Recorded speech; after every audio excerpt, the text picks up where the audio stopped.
Hello students. ਅੱਜ ਜਿਹੜਾ ਆ ਇਕਾਂਗੀ ਦਾ ਆਪਾਂ ਨੈਕਸਟ ਪਾਰਟ ਕਰਾਂਗੇ। ਲਾਸਟ ਪਾਰਟ ਜਿਹੜਾ ਹੈ ਉਹ ਆਪਾਂ ਕੀਤਾ ਸੀ ਜਿਸ 'ਚ ਨੀਲਪਰੀ ਨੇ ਆਪਣਾ ਦਰਬਾਰ ਲਗਾਇਆ ਸੀ ਬੱਚਿਆਂ ਦੀ ਫਰਿਆਦ ਸੁਣ ਕੇ ਕਿ ਬੱਚੇ ਜਿਹੜੇ ਆ ਉਹ ਨੀਲਪਰੀ ਕੋਲ ਆਪਣਾ ਜਿਹੜਾ ਹੈ ਉਹ ਫਰਿਆਦ ਲੈ ਕੇ ਆਏ ਸੀ ਕਿ ਉਹਨਾਂ ਕੋਲ ਖੇਡਣ ਦਾ ਤੇ ਮਨੋਰੰਜਨ ਕਰਨ ਦਾ ਕੋਈ ਸਮਾਂ ਨਹੀਂ ਹੈ। ਉਹਨਾਂ ਨੂੰ ਜਿਹੜਾ ਹੈ ਬਸਤੇ ਦੇ ਭਾਰ ਥੱਲੇ ਦਬਾਇਆ ਜਾ ਰਿਹਾ ਆ। ਹੋਮਵਰਕ ਜਿਹੜਾ ਹੈ ਬੇਹੱਦ ਦਿੱਤਾ ਜਾ ਰਿਹਾ ਹੈ। ਹਰ ਛੁੱਟੀ ਦੇ ਵਿੱਚ ਉਹਨਾਂ ਦੀ ਡਾਇਰੀ ਜਿਹੜੀ ਆ ਹੋਮਵਰਕ ਨਾਲ ਭਰ ਦਿੱਤੀ ਜਾਂਦੀ ਹੈ ਔਰ ਉਹਨਾਂ ਕੋਲ ਜਿਹੜਾ ਹੈ ਆਰਾਮ ਕਰਨ ਦਾ ਕੋਈ ਵੀ ਸਮਾਂ ਨਹੀਂ ਹੈ। ਔਰ ਬੱਚੇ ਜਿਹੜੇ ਆ ਉਹਨਾਂ ਦੀਆਂ ਨਿਗਾਹ ਵੀ ਪੜ੍ਹ ਕੇ ਕਮਜ਼ੋਰ ਹੋ ਗਈ ਹੈ। ਸੋ ਇਹ ਸਾਰੀਆਂ ਸਮੱਸਿਆਵਾਂ ਜਿਹੜੀਆਂ ਆ ਉਹ ਨੀਲਪਰੀ ਦੇ ਦਰਬਾਰ ਦੇ ਵਿੱਚ ਆਉਂਦੀਆਂ ਆ ਔਰ ਨੀਲਪਰੀ ਜਿਹੜੀ ਹੈ ਨਾ ਉਹ ਬੱਚਿਆਂ ਦੀ ਫਰਿਆਦ ਸੁਣ ਕੇ ਇਹ ਦੇਖਦੀ ਆ ਕਿ ਉਹਨਾਂ ਦੇ ਗੁਆਂਢੀ ਦੇਸ਼ ਦੇ ਵਿੱਚ ਬੱਚਿਆਂ ਦੇ ਉੱਪਰ ਬਹੁਤ ਜ਼ੁਲਮ ਹੋ ਰਿਹਾ ਆ। ਔਰ ਜੇਕਰ ਕੋਈ ਵੀ ਬੱਚਾ ਜਿਹੜਾ ਆ ਉਹ ਹੋਮਵਰਕ ਨਹੀਂ ਕਰਦਾ ਜਾਂ ਕਿਸੇ ਵੀ ਚੀਜ਼ ਦੇ ਵਿੱਚ ਪਿੱਛੇ ਰਹਿ ਜਾਂਦਾ ਹੈ ਨਾ ਤਾਂ ਉਹਨਾਂ ਨੂੰ ਇਸ ਚੀਜ਼ ਦੀ ਸਜ਼ਾ ਵੀ ਦਿੱਤੀ ਜਾਂਦੀ ਹੈ। ਸੋ ਨੀਲਪਰੀ ਜਿਹੜੀ ਹੈ ਨਾ ਉਹ ਬੱਚਿਆਂ ਦੀ ਫਰਿਆਦ ਸੁਣ ਕੇ ਅਖੀਰ ਜਿਹੜੀ ਆ ਉਹ ਜਾਦੂਗਰ ਨੂੰ ਇਹ ਹੁਕਮ ਦਿੰਦੀ ਹੈ ਕਿ ਉਹ ਜਿਹੜਾ ਹੈ ਵਾਰੀ-ਵਾਰੀ ਸਾਰਿਆਂ ਨੂੰ ਉਹਦੀ ਕਚਹਿਰੀ ਦੇ ਵਿੱਚ ਦਰਬਾਰ ਦੇ ਵਿੱਚ ਬੁਲਾਵੇ ਜਿਹੜੇ ਕਿ ਇਸ ਚੀਜ਼ ਦੇ ਲਈ ਜ਼ਿੰਮੇਵਾਰ ਆ। ਸੋ ਸਭ ਤੋਂ ਪਹਿਲਾਂ ਜਿਹੜਾ ਹੈ ਨੀਲਪਰੀ ਆਪਣੇ ਦਰਬਾਰ ਦੇ ਵਿੱਚ ਅਧਿਆਪਕ ਨੂੰ ਬੁਲਾਉਣਾ ਚਾਹੁੰਦੀ ਹੈ ਜਿਹੜੀ ਕਿ ਬੱਚਿਆਂ ਦੇ ਉੱਪਰ ਇੰਨਾ ਜ਼ਿਆਦਾ ਜ਼ੁਲਮ ਕਰਦੀ ਹੈ। ਸੋ ਲਾਸਟ ਬੇਟੀ ਜਿਹੜੀ ਵੀਡੀਓ ਹੈ ਉਹ ਆਪਾਂ ਪੇਜ ਨੰਬਰ 83 ਤੇ ਖ਼ਤਮ ਕੀਤੀ ਸੀ। ਇੱਥੇ ਜਿੱਥੇ ਅਧਿਆਪਕ ਨੂੰ ਉਹ ਆਪਣੇ ਦਰਬਾਰ ਵਿੱਚ ਬੁਲਾਉਂਦੀ ਹੈ। ਸੋ ਅੱਜ ਜਿਹੜਾ ਹੈ ਆਪਾਂ 84 ਪੇਜ ਨੰਬਰ ਤੋਂ ਆਪਣੀ ਇਕਾਂਗੀ ਜਿਹੜੀ ਹੈ ਉਹ ਸ਼ੁਰੂ ਕਰਾਂਗੇ। ਸੋ ਜਾਦੂਗਰ ਜਿਹੜਾ ਹੈ ਜੋ ਹੁਕਮ ਨੀਲਪਰੀ ਜੀ ਆਪਣੀ ਛੜੀ ਘੁਮਾਉਂਦਾ ਅਤੇ ਕੁਝ ਮੰਤਰ ਪੜ੍ਹਦਾ ਹੈ। ਇੱਕ ਅਧਿਆਪਕ ਨੀਂਦ ਵਿੱਚ ਤੁਰੀ ਆਉਂਦੀ ਹੈ। ਬੌਣਾ ਜਾਦੂਗਰ ਮੰਤਰ ਮਾਰਦਾ ਹੈ, ਉਹਦੀ ਨੀਂਦ ਟੁੱਟਦੀ ਹੈ। ਉਹ ਗੱਲਾਂ ਵੀ ਕਰਦੀ ਹੈ ਤੇ ਨਾਲ ਦੀ ਨਾਲ ਸਵੈਟਰ ਵੀ ਬੁਣਦੀ ਹੈ। ਅਧਿਆਪਕਾ ਬੱਚਿਆਂ ਨੂੰ, ਅੱਛਾ ਤਾਂ ਤੁਸੀਂ ਸ਼ਿਕਾਇਤ ਕੀਤੀ ਹੈ ਮੇਰੀ, ਦੇਖ ਲਵਾਂਗੀ, ਇੱਕ ਇੱਕ ਨੂੰ ਦੇਖ ਲਵਾਂਗੀ। ਸਾਰੇ ਬੱਚੇ ਡਰਦੇ ਹੋਏ ਇੱਕ ਦੂਜੇ ਪਿੱਛੇ ਲੁਕਦੇ ਹਨ। ਪੂਰਾ ਪੀਰੀਅਡ ਜੇ ਡੈਸਕਾਂ ਉੱਪਰ ਖੜਾ ਨਾ ਰੱਖਿਆ ਤਾਂ ਮੇਰਾ ਵੀ ਨਾਂ ਨਹੀਂ।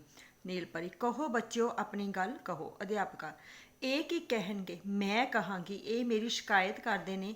ਇਹਨਾਂ ਨੂੰ ਪੁੱਛੋ ਕਿ ਆਪ ਕਦੇ ਇਹ ਹੋਮਵਰਕ ਪੂਰਾ ਕਰਕੇ ਲਿਆਉਂਦੇ ਨੇ। ਬੋਲੋ ਹੁਣ ਬੋਲੋ। ਜਾਦੂਗਰ ਬੋਲਣ ਤਾਂ ਉਹ ਵਿਚਾਰੇ ਤਾਂ ਜੇ ਤੁਸੀਂ ਉਹਨਾਂ ਨੂੰ ਕੁਝ ਬੋਲਣ ਦਿਓ ਨੀਲਪਰੀ ਨੂੰ। ਇਹ ਬੱਚੇ ਇੰਨੇ ਡਰੇ ਹੋਏ ਨੇ ਨੀਲਪਰੀ ਜੀ ਕਿ ਇਹ ਆਪਣੀ ਗੱਲ ਨਹੀਂ ਕਹਿ ਸਕਣਗੇ। ਇਹਨਾਂ ਨੂੰ ਸਹੀ ਇਨਸਾਫ ਦੇਣ ਲਈ ਜ਼ਰੂਰੀ ਹੈ ਕਿ ਇਹਨਾਂ ਨੂੰ ਇੱਕ ਕਾਬਿਲ ਵਕੀਲ ਦਿੱਤਾ ਜਾਵੇ। ਨੀਲਪਰੀ ਇਜਾਜ਼ਤ ਹੈ। ਜਾਦੂਗਰ ਛੜੀ ਘੁਮਾਉਂਦਾ ਹੈ, ਇੱਕ ਵਕੀਲ ਆਉਂਦਾ ਹੈ, ਇਹ ਵਿੱਕੀ ਹੈ। ਸੋ ਬੇਟੇ ਇੱਥੇ ਤੁਸੀਂ ਜਿਹੜਾ ਹੈ ਇੰਨੀ ਗੱਲ ਦਾ ਧਿਆਨ ਰੱਖਣਾ ਹੈ ਕਿ ਜਿਹੜੀ ਨੀਲਪਰੀ ਦੀ ਕਚਹਿਰੀ ਲੱਗੀ ਸੀ, ਨੀਲਪਰੀ ਨਿੱਕੀ ਬਣੀ ਸੀ, ਜਿਹੜਾ ਜੇਡੀ ਸੀ ਉਹ ਬੌਣਾ ਜਾਦੂਗਰ ਬਣਿਆ ਸੀ ਔਰ ਜਿਹੜਾ ਵਿੱਕੀ ਹੈ ਉਹ ਵਕੀਲ ਦੀ ਭੂਮਿਕਾ ਨਿਭਾ ਰਿਹਾ ਆ। ਜਾਦੂਗਰ ਨੀਲਪਰੀ ਨੂੰ ਸਨਮਾਨ ਦਿੰਦਾ ਹੋਇਆ, ਮੈਂ ਐਡਵੋਕੇਟ ਵਿੱਕੀ ਇਹਨਾਂ ਬੱਚਿਆਂ ਵੱਲੋਂ ਅਧਿਆਪਕਾ ਜੀ ਤੋਂ ਕੁਝ ਸਵਾਲ ਪੁੱਛਣ ਦੀ ਇਜਾਜ਼ਤ ਚਾਹੁੰਦਾ ਹਾਂ। ਨੀਲਪਰੀ ਸਿਰ ਹਿਲਾ ਕੇ ਇਜਾਜ਼ਤ ਦਿੰਦੀ ਹੈ। ਵਕੀਲ ਹਾਂ ਤਾਂ ਮੈਡਮ ਜੀ, ਕੀ ਤੁਸੀਂ ਦੱਸੋਗੇ ਕਿ ਤੁਸੀਂ ਇਹਨਾਂ ਬੱਚਿਆਂ ਨੂੰ ਇੰਨਾ ਹੋਮਵਰਕ, ਇੰਨਾ ਕੰਮ ਕਿਉਂ ਦਿੰਦੇ ਹੋ? ਅਧਿਆਪਕਾ ਉਹ ਜੀ ਕੰਮ ਹੁੰਦੇ ਆ ਤਾਂ ਦੇਈ ਦੇ, ਇੰਨਾ ਸਿਲੇਬਸ ਹੁੰਦਾ, ਹੁਣ ਸਾਰਾ ਸਕੂਲ ਵਿੱਚ ਥੋੜ੍ਹੇ ਪੂਰਾ ਹੋ ਸਕਦਾ। ਸੋ ਇੱਥੋਂ ਤੁਹਾਡੀ ਜਿਹੜੀ ਹੈ ਬੱਚੇ ਸ਼ੁਰੂ ਹੋ ਗਈ ਕਿ ਸਭ ਤੋਂ ਪਹਿਲਾਂ ਜਿਹੜਾ ਹੈ ਨੀਲਪਰੀ ਦੀ ਕਚਹਿਰੀ ਦੇ ਵਿੱਚ ਅਧਿਆਪਕਾਂ ਨੂੰ ਬੁਲਾਇਆ ਗਿਆ ਸੀ। ਉਹਦੇ ਵਿਰੁੱਧ ਸ਼ਿਕਾਇਤ ਹੋਈ ਸੀ ਕਿ ਜਿਹੜਾ ਹੈ ਉਹ ਬੱਚਿਆਂ ਨੂੰ ਬਹੁਤ ਜ਼ਿਆਦਾ ਹੋਮਵਰਕ ਦਿੱਤਾ ਜਾਂਦਾ ਹੈ, ਜਿਸ ਕਰਕੇ ਬੱਚੇ ਜਿਹੜੇ ਆ ਉਹ ਵਿਚਾਰੇ ਘਰ ਆ ਕੇ ਹੋਮਵਰਕ ਹੀ ਕਰਦੇ ਰਹਿ ਜਾਂਦੇ ਆ ਔਰ ਉਹਨਾਂ ਨੂੰ ਖੇਡਣ ਦਾ ਕੋਈ ਸਮਾਂ ਨਹੀਂ ਮਿਲਦਾ। ਸੋ ਪਹਿਲਾਂ ਤਾਂ ਜਿਹੜੀ ਅਧਿਆਪਕਾ ਆ ਉਹ ਬੱਚਿਆਂ ਨੂੰ ਧਮਕੀ ਦਿੰਦੀ ਹੋਈ ਨਜ਼ਰ ਆਉਂਦੀ ਹੈ ਕਿ ਉਹ ਇੱਕ ਇੱਕ ਨੂੰ ਦੇਖ ਲਏਗੀ ਕਿ ਜਿਨ੍ਹਾਂ ਨੇ ਉਹਦੇ ਵਿਰੁੱਧ ਸ਼ਿਕਾਇਤ ਕੀਤੀ ਹੈ। ਪਰ ਜਦੋਂ ਇੱਥੇ ਵਿੱਕੀ ਨੂੰ ਵਕੀਲ ਦੇ ਤੌਰ ਤੇ ਪੇਸ਼ ਕੀਤਾ ਜਾਂਦਾ ਆ ਔਰ ਉਹ ਅਧਿਆਪਕਾ ਤੋਂ ਪੁੱਛਗਿੱਛ ਕਰਦਾ ਹੈ, ਸਵਾਲ ਪੁੱਛਦਾ ਹੈ ਕਿ ਬੱਚਿਆਂ ਨੂੰ ਇੰਨਾ ਹੋਮਵਰਕ ਕਿਉਂ ਦਿੱਤਾ ਜਾਂਦਾ ਹੈ, ਇੰਨਾ ਕੰਮ ਕਿਉਂ ਦਿੱਤਾ ਜਾਂਦਾ ਹੈ, ਤਾਂ ਸਭ ਤੋਂ ਪਹਿਲਾਂ ਜਿਹੜੀ ਅਧਿਆਪਿਕਾ ਹੈ ਉਹ ਆਪਣੇ ਹੱਕ ਦੇ ਵਿੱਚ ਇਹ ਕਹਿੰਦੀ ਆ ਕਿ ਬਹੁਤ ਜ਼ਿਆਦਾ ਸਿਲੇਬਸ ਹੈ। ਹੁਣ ਸਾਰਾ ਜਿਹੜਾ ਸਿਲੇਬਸ ਹੈ ਉਹ ਸਕੂਲ ਦੇ ਵਿੱਚ ਪੂਰਾ ਨਹੀਂ ਕੀਤਾ ਜਾ ਸਕਦਾ, ਇਸ ਕਰਕੇ ਜਿਹੜਾ ਹੈ ਉਹਨਾਂ ਨੂੰ ਹੋਮਵਰਕ ਦੇਣਾ ਹੀ ਪੈਂਦਾ ਆ। ਹੁਣ ਕਿਉਂ ਨਹੀਂ ਪੂਰਾ ਹੋ ਸਕਦਾ? ਅਧਿਆਪਕਾ ਉਹ ਬਈ ਸਕੂਲਾਂ ਵਿੱਚ ਹੋਰ ਥੋੜ੍ਹੇ ਕੰਮ ਹੁੰਦੇ, ਫੀਸਾਂ ਦਾ ਹਿਸਾਬ ਕਿਤਾਬ ਰੱਖਣਾ ਹੁੰਦਾ, ਤਨਖਾਹਾਂ ਦਾ ਹਿਸਾਬ ਕਿਤਾਬ ਰੱਖਣਾ ਹੁੰਦਾ, ਫੰਕਸ਼ਨ ਕਰਵਾਉਣੇ ਹੁੰਦੇ ਆ, ਪੇਪਰ ਲੈਣੇ ਹੁੰਦੇ ਆ। ਸੋ ਜਿਹੜੀ ਅਧਿਆਪਿਕਾ ਹੈ ਉਹ ਆਪਣੇ ਹੱਕ ਦੇ ਵਿੱਚ ਨੀਲ ਪਰੀ ਦੇ ਦਰਬਾਰ ਦੇ ਵਿੱਚ ਕੀ ਆਖਦੀ ਹੈ ਜਦੋਂ ਉਹਦੇ ਵਿਰੁੱਧ ਸ਼ਿਕਾਇਤ ਹੁੰਦੀ ਹੈ ਕਿ ਜਿਹੜੇ ਅਧਿਆਪਕਾ ਆ ਉਹ ਬੱਚਿਆਂ ਨੂੰ ਬਹੁਤ ਜ਼ਿਆਦਾ ਕੰਮ ਦਿੰਦੇ ਆ। ਔਰ ਜਿਹੜੀ ਅਧਿਆਪਿਕਾ ਕਹਿੰਦੀ ਹੈ ਕਿ ਸਿਲੇਬਸ ਬਹੁਤ ਜ਼ਿਆਦਾ ਆ, ਸਾਰਾ ਸਿਲੇਬਸ ਸਕੂਲਾਂ ਵਿੱਚ ਪੂਰਾ ਨਹੀਂ ਹੋ ਸਕਦਾ, ਇਸ ਕਰਕੇ ਉਹਨਾਂ ਨੂੰ ਜਿਹੜਾ ਹੈ ਉਹ ਘਰ ਹੋਮਵਰਕ ਲਈ ਦੇਣਾ ਹੀ ਪੈਂਦਾ ਆ। ਤਾਂ ਵਕੀਲ ਜਿਹੜਾ ਹੈ ਉਹ ਕਾਰਨ ਪੁੱਛਦਾ ਆ ਕਿ ਕਿਉਂ ਪੂਰਾ ਨਹੀਂ ਹੋ ਸਕਦਾ। ਤਾਂ ਅਧਿਆਪਕਾ ਜਿਹੜੀ ਕਹਿੰਦੀ ਹੈ ਕਿ ਉਹਨਾਂ ਕੋਲ ਸਕੂਲ ਦੇ ਵਿੱਚ ਸਿਰਫ ਪੜ੍ਹਾਉਣ ਦਾ ਕੰਮ ਹੀ ਨਹੀਂ ਹੈ, ਹੋਰ ਬਹੁਤ ਸਾਰੇ ਕੰਮ ਹੈ। ਉਹਨਾਂ ਨੂੰ ਜਿਹੜਾ ਬੱਚਿਆਂ ਵੱਲੋਂ ਫੀਸ ਲਈ ਜਾਂਦੀ ਹੈ ਨਾ, ਉਹਦਾ ਪੂਰਾ ਹਿਸਾਬ ਕਿਤਾਬ ਰੱਖਣਾ ਹੁੰਦਾ ਆ। ਇਸ ਤੋਂ ਇਲਾਵਾ ਜਿਹੜੀਆਂ ਤਨਖਾਹਾਂ ਆ ਉਹਨਾਂ ਦਾ ਵੀ ਸਾਰਾ ਹਿਸਾਬ ਕਿਤਾਬ ਮੇਨਟੇਨ ਕਰਨਾ ਪੈਂਦਾ ਆ, ਕਾਗਜ਼ੀ ਕਾਰਵਾਈ ਸਾਰੀ ਕਰਨੀ ਪੈਂਦੀ ਹੈ। ਔਰ ਜਿੰਨੇ ਵੀ ਸਕੂਲ ਦੇ ਵਿੱਚ ਫੰਕਸ਼ਨ ਹੁੰਦੇ ਆ, ਐਨੂਅਲ ਫੰਕਸ਼ਨ ਆ ਗਿਆ, ਸਪੋਰਟਸ ਡੇ ਆ ਗਿਆ, ਹੋਰ ਵੀ ਜਿੰਨੇ ਵੀ ਫੰਕਸ਼ਨ ਹੁੰਦੇ ਆ ਉਹਦੇ ਵਿੱਚ ਜਿਹੜੇ ਕਿ ਡਾਂਸ ਪ੍ਰੋਗਰਾਮ ਦੀ ਤਿਆਰੀ ਕਰਾਣੀ ਹੋਵੇ, ਕੋਈ ਸਪੀਚ ਦੀ ਤਿਆਰੀ ਕਰਾਣੀ ਹੋਵੇ, ਕੋਈ ਸੰਗੀਤ ਸੰਮੇਲਨ ਹੋਵੇ, ਕੋਈ ਵੀ ਫੰਕਸ਼ਨ ਹੋਵੇ ਨਾ, ਉਹਨਾਂ ਸਾਰਿਆਂ ਦੀ ਤਿਆਰੀ ਦੀ ਜ਼ਿੰਮੇਵਾਰੀ ਵੀ ਜਿਹੜੀ ਹੈ ਉਹ ਅਧਿਆਪਕ ਦੇ ਸਿਰ ਤੇ ਹੀ ਹੁੰਦੀ ਹੈ। ਬੱਚਿਆਂ ਦਾ ਚੁਣਾਵ ਕਰਨਾ, ਉਹਨਾਂ ਦੀ ਤਿਆਰੀ ਕਰਾਉਣੀ, ਉਹ ਸਾਰਾ ਹੀ ਟੀਚਰਸ ਦੀ ਗੱਲ ਹੈ।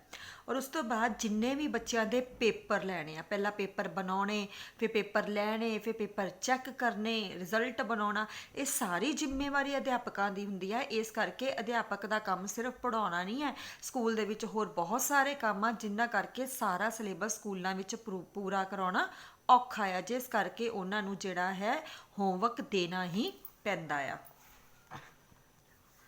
ਬੌਣਾ ਜਾਦੂਗਰ ਉਸੇ ਦੇ ਸਟਾਈਲ ਵਿੱਚ ਹੜਤਾਲਾਂ ਕਰਨੀਆਂ ਹੁੰਦੀਆਂ, ਗੱਪਾਂ ਮਾਰਨੀਆਂ ਹੁੰਦੀਆਂ, ਮੀਟਿੰਗਾਂ ਕਰਨੀਆਂ ਹੁੰਦੀਆਂ ਤੇ ਸਵੈਟਰਾਂ ਬੁਣਨੀਆਂ ਹੁੰਦੀਆਂ।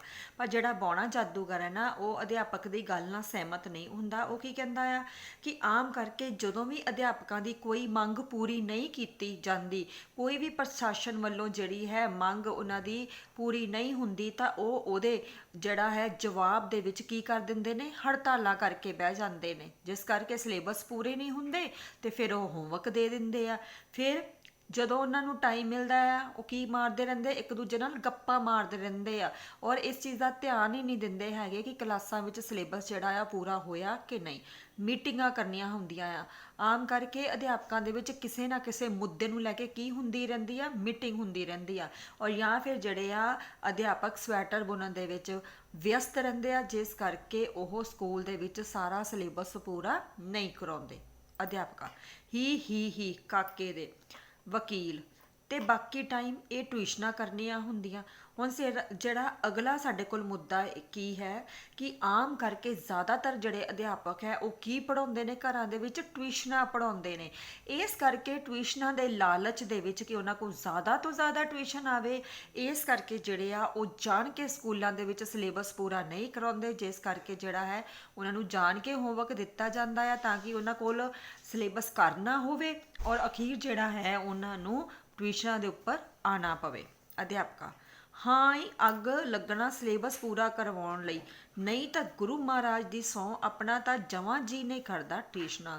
ਸੋ ਅਧਿਆਪਕਾ ਜਿਹੜੀ ਕੀ ਕਹਿੰਦੀ ਹੈ ਕਿ ਉਹਨੂੰ ਸਿਲੇਬਸ ਪੂਰਾ ਕਰਵਾਉਣ ਦੇ ਲਈ ਟਿਊਸ਼ਨ ਪੜ੍ਹਾਉਣੀ ਪੈਂਦੀ ਹੈ, ਨਹੀਂ ਤਾਂ ਜਿਹੜਾ ਆ ਉਹ ਕਦੀ ਟਿਊਸ਼ਨਾਂ ਵਰਗਾ ਮਾੜਾ ਕੰਮ ਨਾ ਕਰੇ। ਅਸਲ ਮਾਇਨੇ 'ਚ ਸਿਲੇਬਸ ਜਿਹੜਾ ਹੈ ਉਹ ਬਹੁਤ ਜ਼ਿਆਦਾ ਆ, ਜਿਸ ਕਰਕੇ ਉਹਨੂੰ ਪੂਰਾ ਕਰਵਾਉਣ ਦੇ ਲਈ ਉਹਨਾਂ ਨੂੰ ਜਿਹੜਾ ਹੈ ਟਿਊਸ਼ਨਾਂ ਪੜ੍ਹਾਉਣੀਆਂ ਹੀ ਪੈਂਦੀਆਂ ਆ।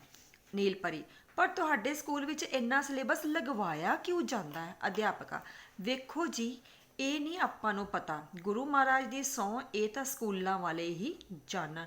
ਸੋ ਦੂਸਰਾ ਜਿਹੜਾ ਹੈ ਕਿ ਇੰਨਾ ਸਿਲੇਬਸ ਸਕੂਲਾਂ ਦੇ ਵਿੱਚ ਹੈ ਕਿਉਂ ਆ, ਉਹਦਾ ਕੀ ਰੀਜ਼ਨ ਹੈ? ਉਹਦੇ ਲਈ ਜਿਹੜਾ ਵਕੀਲ ਹੈ ਉਹ ਕੀ ਕਰਦਾ ਹੈ, ਸਕੂਲ ਦੀ ਪ੍ਰਿੰਸੀਪਲ ਨੂੰ ਨੀਲਪਰੀ ਦੇ ਦਰਬਾਰ ਵਿੱਚ ਹਾਜ਼ਰ ਹੋਣ ਦੇ ਲਈ ਕਹੇਗਾ।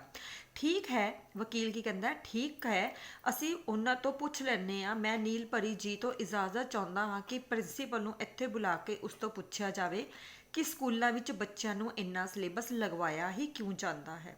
ਨੀਲਪਰੀ ਹੱਥ ਹਿਲਾ ਕੇ ਇਜਾਜ਼ਤ ਦਿੰਨੀ ਹਾਂ। ਜਾਦੂਗਰ ਆਪਣੀ ਛੜੀ ਹਿਲਾ ਕੇ ਕਟਹਿਰੇ ਵਿੱਚ ਇੱਕ ਪ੍ਰਿੰਸੀਪਲ ਨੂੰ ਲਿਆਉਂਦਾ ਹੈ। ਹਾਂ ਤਾਂ ਪ੍ਰਿੰਸੀਪਲ ਸਾਹਿਬ, ਕੀ ਤੁਸੀਂ ਨੀਲਪਰੀ ਜੀ ਨੂੰ ਦੱਸੋਗੇ ਕਿ ਤੁਸੀਂ ਆਪਣੇ ਸਕੂਲਾਂ ਵਿੱਚ ਬੱਚਿਆਂ ਨੂੰ ਇੰਨਾ ਜ਼ਿਆਦਾ ਸਿਲੇਬਸ ਕਿਉਂ ਲਗਵਾਉਂਦੇ ਹੋ ਕਿ ਉਹਨਾਂ ਕੋਲ ਖੇਡਣ ਲਈ ਵਕਤ ਹੀ ਨਹੀਂ ਬਚਦਾ? ਸੋ ਜਿਹੜਾ ਹੈ ਇੱਥੇ ਵਕੀਲ ਪ੍ਰਿੰਸੀਪਲ ਕੋਲੋਂ ਪੁੱਛਗਿੱਛ ਕਰੇਗਾ ਕਿ ਅਸਲ ਮਾਇਨੇ ਦੇ ਵਿੱਚ ਸਕੂਲਾਂ ਦੇ ਵਿੱਚ ਇੰਨਾ ਜ਼ਿਆਦਾ ਸਿਲੇਬਸ ਹੈ ਹੀ ਕਿਉਂ ਆ, ਜਿਸ ਕਰਕੇ ਬੱਚੇ ਵਿਚਾਰੇ ਜਿਹੜੇ ਆ ਉਹ ਖੇਡਣ ਤੋਂ ਵਾਂਝੇ ਰਹਿ ਜਾਂਦੇ ਆ, ਉਹਨਾਂ ਨੂੰ ਖੇਡਣ ਦੇ ਲਈ ਸਮਾਂ ਹੀ ਨਹੀਂ ਮਿਲਦਾ। ਪ੍ਰਿੰਸੀਪਲ ਸਿਲੇਬਸਾਂ ਬਾਰੇ ਹੁਣ ਕੀ ਕਹੀਏ, ਸਾਰੇ ਹੀ ਲਗਵਾਉਂਦੇ ਨੇ, ਸਾਨੂੰ ਵੀ ਲਗਵਾਉਣਾ ਪੈਂਦਾ ਹੈ। ਜੇ ਨਾ ਲਗਵਾਈਏ ਤਾਂ ਬੱਚਿਆਂ ਦੇ ਪੇਰੈਂਟਸ ਇਤਰਾਜ਼ ਕਰਦੇ ਨੇ ਭਈ ਸਾਡੇ ਸਕੂਲ ਦੇ ਬੱਚੇ ਦੂਜੇ ਸਕੂਲਾਂ ਦੇ ਬੱਚਿਆਂ ਤੋਂ ਪਿੱਛੇ ਰਹਿ ਜਾਣਗੇ। ਸੋ ਜਿਹੜੀ ਇੱਥੇ ਪ੍ਰਿੰਸੀਪਲ ਹੈ ਉਹ ਵੀ ਸਾਰਾ ਜਿਹੜਾ ਗਾਲਾ ਹੈ ਉਹ ਬੱਚਿਆਂ ਦੇ ਮਾਪਿਆਂ ਦੇ ਸਿਰ ਤੇ ਪਾ ਰਹੀ ਹੈ ਕਿ ਆਮ ਕਰਕੇ ਜਿਹੜਾ ਹੈ ਸਾਰੇ ਸਕੂਲਾਂ ਦੇ ਵਿੱਚ ਹੀ ਇੰਨਾ ਹੀ ਸਿਲੇਬਸ ਲਗਵਾਇਆ ਜਾਂਦਾ ਆ, ਔਰ ਜੇਕਰ ਉਹ ਆਪਣੇ ਵੱਲੋਂ ਸਿਲੇਬਸ ਘਟਾਉਣ ਦੀ ਕੋਸ਼ਿਸ਼ ਕਰਦੇ ਆ ਤਾਂ ਇਸ ਕਰਕੇ ਜਿਹੜੇ ਆ ਬੱਚਿਆਂ ਦੇ ਪੇਰੈਂਟਸ ਇਤਰਾਜ਼ ਕਰਦੇ ਆ ਕਿ ਉਹਨਾਂ ਦਾ ਸਿਲੇਬਸ ਘੱਟ ਆ, ਜਿਸ ਕਰਕੇ ਉਹਨਾਂ ਦੇ ਬੱਚੇ ਜਿਹੜੇ ਆ ਬਾਕੀ ਬੱਚਿਆਂ ਦੇ ਨਾਲੋਂ ਪਿੱਛੇ ਰਹਿ ਰਹੇ ਆ। ਇਸ ਕਰਕੇ ਉਹਨਾਂ ਨੂੰ ਇਹ ਸਿਲੇਬਸ ਲਗਵਾਉਣਾ ਹੀ ਪੈਂਦਾ ਆ। ਵਕੀਲ ਯਾਨੀ ਕਿ ਤੁਹਾਨੂੰ ਬੱਚਿਆਂ ਦੇ ਮਾਪਿਓ ਮਜਬੂਰ ਕਰਦੇ ਨੇ ਕਿ ਤੁਸੀਂ ਉਹਨਾਂ ਦੇ ਬੱਚਿਆਂ ਨੂੰ ਵੱਧ ਤੋਂ ਵੱਧ ਪੜ੍ਹਾਓ, ਭਾਵੇਂ ਉਹਨਾਂ ਦੇ ਬੱਚਿਆਂ ਕੋਲ ਖੇਡਣ ਲਈ ਟਾਈਮ ਬਚੇ ਚਾਹੇ ਨਾ। ਪ੍ਰਿੰਸੀਪਲ ਬਿਲਕੁਲ ਕਰਦੇ ਨੇ ਜੀ, ਹੋਰ ਤੇ ਹੋਰ ਜੇ ਸਕੂਲ ਵਿੱਚ ਕੋਈ ਫੰਕਸ਼ਨ ਜਾਂ ਖੇਡਾਂ ਵਗੈਰਾ ਕਰਵਾਈਏ ਤਾਂ ਕਈ ਮਾਪੇ ਇੱਥੋਂ ਤੱਕ ਆਖ ਦਿੰਦੇ ਨੇ ਕਿ ਇਹ ਕੀ ਕੰਜਰਖਾਨਾ ਜਿਹਾ ਕਰਦੇ ਰਹਿੰਦੇ ਹੋ, ਸਿੱਧੀ ਤਰ੍ਹਾਂ ਪੜ੍ਹਾਓ ਜੇ ਪੜ੍ਹਾਉਣਾ ਹੈ। ਸੋ ਇੱਥੇ ਜਿਹੜੀ ਪ੍ਰਿੰਸੀਪਲ ਹੈ ਉਹ ਸਾਰਾ ਦੋਸ਼ ਬੱਚਿਆਂ ਦੇ ਮਾਪਿਆਂ ਦੇ ਗੱਲ ਪਾ ਦਿੰਦੀ ਹੈ ਕਿ ਉਹ ਸਿਰਫ ਬੱਚਿਆਂ ਨੂੰ ਪੜ੍ਹਾਉਣ ਵਾਸਤੇ ਹੀ ਕਹਿੰਦੇ ਨੇ, ਹੋਰ ਕਿਸੇ ਚੀਜ਼ ਦੀ ਇਜਾਜ਼ਤ ਨਹੀਂ ਦਿੰਦੇ। ਔਰ ਜਿਹੜੇ ਪੇਰੈਂਟਸ ਹੈ ਉਹ ਨਹੀਂ ਚਾਹੁੰਦੇ ਕਿ ਫਾਲਤੂ ਜਿਹੜਾ ਹੈ ਕੋਈ ਵੀ ਫੰਕਸ਼ਨ ਕਰਵਾ ਕੇ ਬੱਚਿਆਂ ਦੇ ਸਮੇਂ ਦੀ ਬਰਬਾਦੀ ਕੀਤੀ ਜਾਵੇ। ਉਹ ਸਿਰਫ ਜਿਹੜਾ ਹੈ ਬੱਚਿਆਂ ਨੂੰ ਪੜ੍ਹਾਉਣਾ ਹੀ ਚਾਹੁੰਦੇ ਆ, ਇਸ ਕਰਕੇ ਜਿਹੜਾ ਹੈ ਉਹਨਾਂ ਨੂੰ ਇੰਨਾ ਸਿਲੇਬਸ ਸਕੂਲਾਂ ਦੇ ਵਿੱਚ ਲਗਵਾਉਣਾ ਹੀ ਪੈਂਦਾ ਆ। ਸੋ ਇਸ ਕਰਕੇ ਜਿਹੜਾ ਹੈ ਪ੍ਰਿੰਸੀਪਲ ਵੀ ਇਸ ਚੀਜ਼ ਤੋਂ ਮੁੱਕਰਦੀ ਹੈ ਕਿ ਕਿਉਂ ਸਕੂਲਾਂ ਵਿੱਚ ਪੜ੍ਹਾਈ ਦਾ ਇੰਨਾ ਬੋਝ ਆ। ਵਕੀਲ ਯਾਨੀ ਕਿ ਉਹ ਕਹਿੰਦੇ ਨੇ ਤੁਸੀਂ ਮੰਨ ਲੈਂਦੇ ਹੋ ਭਾਵੇਂ ਉਹਨਾਂ ਦੀ ਗੱਲ ਗਲਤੀ ਹੀ ਹੋਵੇ। ਪ੍ਰਿੰਸੀਪਲ ਹੁਣ ਕੀ ਕਰੀਏ ਜੀ, ਕੰਪੀਟੀਸ਼ਨ ਦਾ ਜ਼ਮਾਨਾ ਹੈ। ਹੁਣ ਬੇਟਾ ਲਾਈਨਾਂ ਬਹੁਤ ਇੰਪੋਰਟੈਂਟ ਹੈ।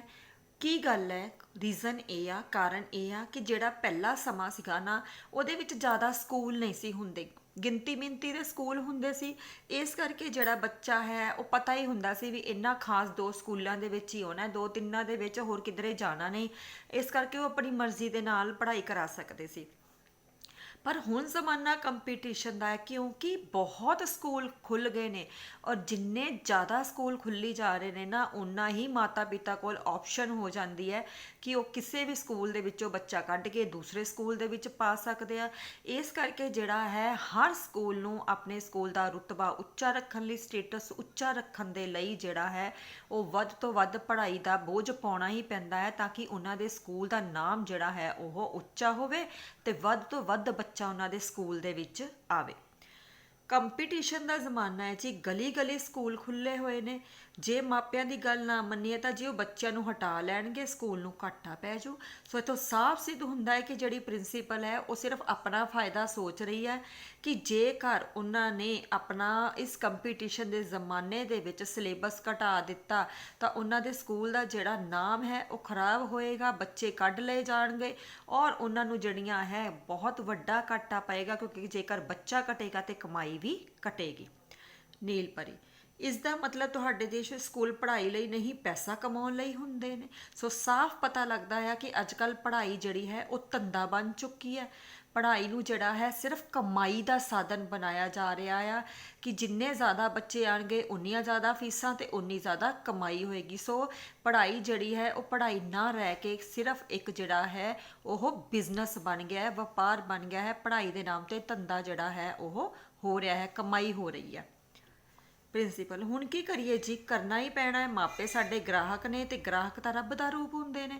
ਸੋ ਇੱਥੇ ਜਿਹੜਾ ਹੈ ਮਾਤਾ ਪਿਤਾ ਨੂੰ ਕੀ ਮੰਨਿਆ ਜਾ ਰਿਹਾ ਹੈ, ਕਸਟਮਰ, ਗਾਹਕ ਮੰਨਿਆ ਜਾ ਰਿਹਾ ਹੈ ਕਿ ਜਿਸ ਤਰ੍ਹਾਂ ਗ੍ਰਾਹਕ ਹੁੰਦਾ ਹੈ ਤੇ ਗ੍ਰਾਹਕ ਜਿਹੜਾ ਹੈ ਉਹ ਰੱਬ ਦਾ ਰੂਪ ਹੁੰਦਾ ਹੈ, ਉਸੇ ਤਰ੍ਹਾਂ ਹੀ ਜਿਹੜੇ ਮਾਤਾ ਪਿਤਾ ਆ ਉਹ ਵੀ ਸਕੂਲਾਂ ਦੇ ਲਈ ਕੀ ਹੈ, ਗ੍ਰਾਹਕ ਹੈ। ਇਸ ਕਰਕੇ ਉਹਨਾਂ ਨੂੰ ਗੱਲ ਮੰਨਣੀ ਹੀ ਪੈਂਦੀ ਹੈ।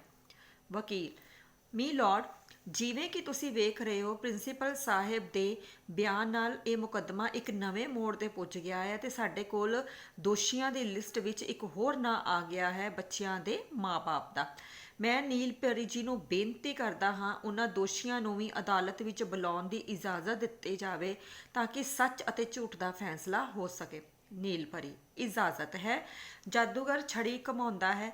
ਹੁਣ ਕਟਹਿਰੇ ਵਿੱਚ ਨਿੱਕੀ ਦੇ ਮੰਮੀ ਪਾਪਾ ਖੜੇ ਹਨ, ਬੱਚਿਆਂ ਵਿੱਚ ਘੁਸਰ ਮੁਸਰ ਹੋ ਰਹੀ ਹੈ ਹੁੰਦੀ ਹੈ। ਵਕੀਲ, ਹਾਂ ਤਾਂ ਸ਼੍ਰੀਮਾਨ ਮੰਮੀ ਪਾਪਾ ਜੀ, ਸਭ ਤੋਂ ਪਹਿਲਾਂ ਤਾਂ ਤੁਸੀਂ ਅਦਾਲਤ ਨੂੰ ਇਹ ਦੱਸੋ ਕਿ ਤੁਸੀਂ ਆਪਣੇ ਬੱਚਿਆਂ ਨੂੰ ਕੀ ਸੋਚ ਕੇ ਸਕੂਲ ਪੜ੍ਹਨ ਭੇਜਦੇ ਹੋ। ਪਾਪਾ, ਇਹੀ ਕਿ ਉਹ ਪੜ੍ਹਨਗੇ ਲਿਖਣਗੇ ਕੁਝ ਬਣਨਗੇ।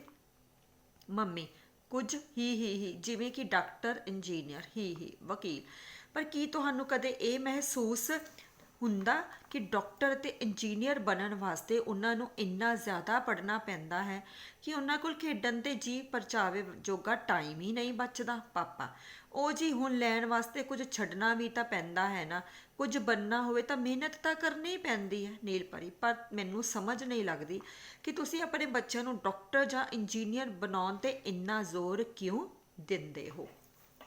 ਸੋ ਅੱਗੇ ਜਿਹੜੀ ਮੰਮੀ ਹੈ ਉਹ ਕੀ ਜਵਾਬ ਦਿੰਦੀ ਹੈ, ਲੋ ਕਮਾਲ ਕਰਦੇ ਹੋ ਜੀ, ਇਹ ਦੋ ਹੀ ਤਾਂ ਧੰਦੇ ਰਹਿ ਗਏ ਨੇ ਚੱਜ ਦੇ ਅੱਗ ਲੱਗਣੇ, ਜਿੱਥੋਂ ਪੈਸਾ ਇਹ ਤੇ ਨਾਮ ਹੈ। ਸੋ ਇਹ ਖਾਸ ਤੁਸੀਂ ਅੰਡਰਲਾਈਨ ਕਰ ਲੈਣਾ ਆ ਕਿ ਜਿਹੜੀ ਮੰਮੀ ਆ ਉਹ ਕੀ ਚਾਹੁੰਦੀ ਆ ਕਿ ਉਹਨਾਂ ਦੇ ਬੱਚੇ ਜਿਹੜੇ ਆ ਉਹ ਸਿਰਫ ਡਾਕਟਰ ਤੇ ਇੰਜੀਨੀਅਰ ਬਣਨ, ਕਿਉਂਕਿ ਅੱਜ ਜੀ ਜਿਹੜਾ ਜ਼ਮਾਨਾ ਜਾ ਰਿਹਾ ਹੈ ਨਾ, ਅੱਜ ਦੇ ਦੌਰ ਦੇ ਵਿੱਚ ਸਿਰਫ ਇਹ ਦੋ ਮੇਨ ਹੀ ਕੰਮ ਰਹਿ ਗਏ ਆ, ਦੋ ਧੰਦੇ ਰਹਿ ਗਏ ਆ ਜਿਹਦੇ ਵਿੱਚ ਸਭ ਤੋਂ ਜ਼ਿਆਦਾ ਕੀ ਹੁੰਦਾ ਆ, ਪੈਸਾ ਤੇ ਸਭ ਤੋਂ ਜ਼ਿਆਦਾ ਨਾਮ ਮਤਲਬ ਇੱਜ਼ਤ ਮਿਲਦੀ ਆ। ਇਹੀ ਦੋ ਕੰਮ ਆ, ਜਿੰਨਾ ਮਰਜ਼ੀ ਕਮਾਈ ਕਰੀ ਜਾਓ ਤੇ ਜਿੰਨਾ ਮਰਜ਼ੀ ਨਾਮ ਕਮਾਈ ਜਾਓ। ਨਾਲੇ ਤੁਹਾਨੂੰ ਪਤਾ ਹੈ ਬੱਚਿਆਂ ਦਾ ਸੈਟਲ ਹੋਣਾ ਕਿੰਨਾ ਸੌਖਾ ਹੋ ਜਾਂਦਾ ਹੈ। ਕੁੜੀ ਡਾਕਟਰ ਹੋਊਗੀ, ਕਿਸੇ ਨੇ ਦਾਜ ਦੀ ਫੁੱਟੀ ਕੌੜੀ ਨਹੀਂ ਮੰਗਣੀ, ਤੇ ਜੇ ਮੁੰਡਾ ਇੰਜੀਨੀਅਰ ਹੋਊਗਾ ਮੋਟਾ ਦਾਜ ਆਊਗਾ, ਯਾਨੀ ਕਿ ਡਬਲ ਫਾਇਦਾ। ਸੋ ਤੁਹਾਨੂੰ ਜਿਹੜਾ ਹੈ ਬੇਟਾ ਇੱਥੇ ਯਾਦ ਕਰਨਾ ਪੈਣਾ ਹੈ ਕਿ ਮਾਤਾ ਪਿਤਾ ਜਿਹੜੇ ਆ ਉਹ ਆਪਣੇ ਬੱਚਿਆਂ ਨੂੰ ਡਾਕਟਰ ਤੇ ਇੰਜੀਨੀਅਰ ਕਿਉਂ ਬਣਾਉਣਾ ਚਾਹੁੰਦੇ ਹੋ, ਸਪਸ਼ਟ ਕਰੋ। ਸੋ ਸਭ ਤੋਂ ਪਹਿਲਾਂ ਇੱਥੇ ਰੀਜ਼ਨ ਤੁਸੀਂ ਦੱਸਣਾ ਹੈ ਕਿ ਜਿਹੜੇ ਮੰਮੀ ਪਾਪਾ ਹੈ, ਜਦੋਂ ਉਹਨਾਂ ਨੂੰ ਨੀਲ ਪਰੀ ਦੀ ਕਚਹਿਰੀ ਦੇ ਵਿੱਚ ਬੁਲਾਇਆ ਜਾਂਦਾ ਹੈ ਨਾ, ਤਾਂ ਮੰਮੀ ਜਿਹੜੀ ਹੈ ਉਹ ਸਭ ਤੋਂ ਪਹਿਲਾਂ ਇਹ ਕਹਿੰਦੀ ਹੈ ਕਿ ਇਹ ਜਿਹੜਾ ਹੈ ਡਾਕਟਰ ਤੇ ਇੰਜੀਨੀਅਰ, ਇਹੀ ਦੋ ਧੰਦੇ ਮੇਨ ਆ ਜਿਹਦੇ ਵਿੱਚ ਪੈਸਾ ਤੇ ਨਾਮ ਹੈ, ਤੇ ਨਾਲੇ ਇਹਦਾ ਡਬਲ ਫਾਇਦਾ ਹੈ ਕਿਉਂਕਿ ਜੇਕਰ ਕੁੜੀ ਡਾਕਟਰ ਬਣ ਗਈ ਤਾਂ ਦਾਜ ਨਹੀਂ ਦੇਣਾ ਪੈਣਾ, ਤੇ ਜੇ ਮੁੰਡਾ ਜਿਹੜਾ ਹੈ ਇੰਜੀਨੀਅਰ ਬਣ ਗਿਆ ਤਾਂ ਫਿਰ ਜਿਹੜਾ ਹੈ ਉਹ ਮੋਟਾ ਦਾਜ ਲੈ ਸਕਦੇ ਆ। ਸੋ ਇਸ ਤਰ੍ਹਾਂ ਉਹਨਾਂ ਨੂੰ ਦੋਹਰਾ ਫਾਇਦਾ ਹੋਏਗਾ। ਵਕੀਲ, ਫਿਰ ਤੁਸੀਂ ਕਿਉਂ ਨਹੀਂ ਡਾਕਟਰ ਜਾਂ ਇੰਜੀਨੀਅਰ ਬਣੇ। ਪਾਪਾ, ਕੋਸ਼ਿਸ਼ ਤਾਂ ਬਥੇਰੀ ਕੀਤੀ ਪਰ ਕੰਪਾਰਟਮੈਂਟ ਹੀ ਨਹੀਂ ਕਲੀਅਰ ਹੋਈ। ਕੰਪਾਰਟਮੈਂਟ ਹੁੰਦੀ ਹੈ ਜਦੋਂ ਤੁਸੀਂ ਕਿਸੇ ਇੱਕ ਵਿਸ਼ੇ ਦੇ ਵਿੱਚੋਂ ਜਿਹੜਾ ਹੈ ਉਹ ਪਾਸ ਨਹੀਂ ਹੋ ਪਾਉਂਦੇ, ਤਾਂ ਉਹਨੂੰ ਜਿਹੜਾ ਹੈ ਕੰਪਾਰਟਮੈਂਟ ਕਹਿੰਦੇ ਆ, ਔਰ ਉਹਨੂੰ ਜਿਹੜਾ ਹੈ ਕਲੀਅਰ ਕਰਨਾ ਮਤਲਬ ਉਹਦਾ ਦੁਬਾਰਾ ਪੇਪਰ ਜਿਹੜਾ ਹੈ ਭਰ ਕੇ ਦੇਣਾ ਪੈਂਦਾ ਆ।